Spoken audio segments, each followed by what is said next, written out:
சிம்பு நடிச்ச வாலு படத்தின் மூலமா தான் இயக்குனரா அறிமுகமானாரு விஜய் சந்தர். அந்த படம் வெளிவராம முடங்கி கிடந்தப்பவே வந்து ஜெய வச்சு ஒரு படம் இயக்க போறேன் அப்படின்னு சொல்லிட்டு முயற்சியில ஈடுபட்டாரு. அந்த படத்துல நயன்தாரா உட்பட அரை டஜன் நாயகிகள் எல்லாம் நடிக்க வைக்கவும் திட்டமிட்டு இருந்தாரு. வாலு படம் முடங்கி போச்சு அப்படின்றதுல ஜெயோட படத்தை வச்சு இயக்கவிருந்த படமும் டிராப் ஆகி போயிடுச்சு. சோ வாலு படம் வெளியாகி தோல்வி அடைஞ்சது இல்லையா? சோ ஆனாலும் பரவாயில்ல அப்படின்னு சொல்லிட்டு இயக்கத்துல மீண்டும் வந்து ஒரு படத்துல நடிக்க சிம்பு சம்மதிச்சிருக்காரு அப்படின்னு சொல்லிட்டு தகவல்கள் வந்தது.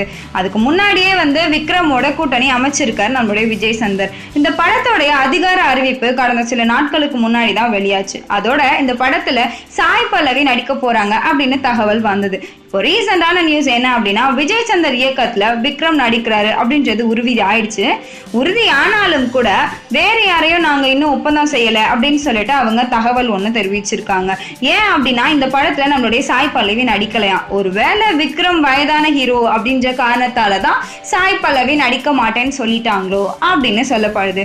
சோ இந்த மாதிரி இன்னும் நீங்க நிறைய நியூஸ் தெரிஞ்சுக்கணும் அப்படின்னு நினைச்சீங்கன்னா நம்மளுடைய கலக்கல் சினிமாவை தொடர்ந்து சப்ஸ்கிரைப் பண்ணுங்க.